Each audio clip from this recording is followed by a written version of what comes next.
Hi, I'm Paul Hetherington, and I'm a Lego artist, and I would like to welcome you to Buffalo Phil's Brick City.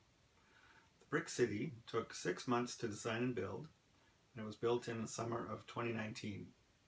The overall structure includes 200,000 Lego parts and measures 10 feet by 8 feet and is 4 feet high at its tallest point.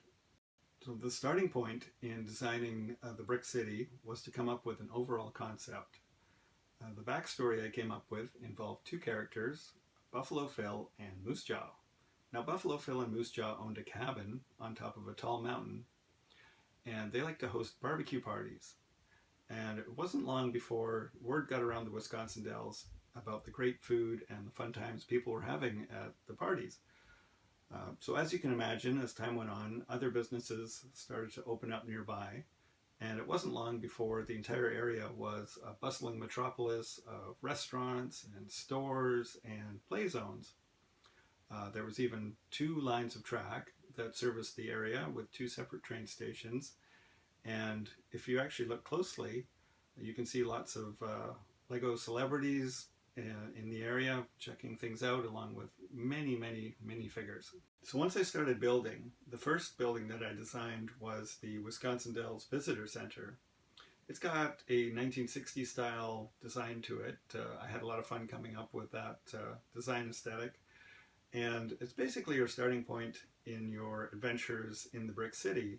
So if you're a minifigure arriving in town, it's probably the first place you would go. And you can buy tickets there, and you can also get some great snacks. So once I completed the visitor center, I went about making some of the businesses and restaurants that surround the bottom of the mountain. These include the Shops of the Dells, a seafood restaurant, there's Taco Tuesdays, there's a movie theater, and if you look closely you'll see the movie playing. I think it's an independent movie. It's called The Adventures of Buffalo Phil and Moose Jaw. Then next to that there is a Goody Goody Gumdrop style candy store, and finally a toy store. Now, rumor has it that many of the toys that ride around on the trains that deliver your food actually come from that toy store. So next I moved on to the second level, where I added in a loop of train track that services the Buffalo Express steam train. Now this stops at the Dells train station. In addition, on this level there are some New Orleans style restaurants, as well as the Fort Dells Cafe. Then above that, on the top level, there's the original Buffalo Phil's restaurant, where you can see there's an outdoor barbecue going on, and there's also Lake Delton with a couple characters floating on the lake. And if you look closely, you might see some celebrities having dinner at Buffalo Phil's. The biggest design challenge I had in this project was working in a circular area, as well as working around a wooden post that sits at one end of the layout.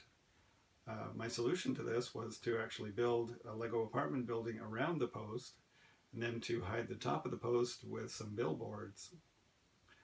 The most fun I had on this project was building the play zone. It had some food themed elements in there, as well as some colorful cubes that the minifigures can climb on. That was a lot of fun to design. I want to thank you for coming to visit the Brick City. I hope that you've enjoyed this quick tour, and I hope that when you're looking at the model, you enjoy seeing all the details that I've put in there, and hope you get a kick out of some of the minifigures and all the little shenanigans that they get up to. Thanks for coming. Cheers.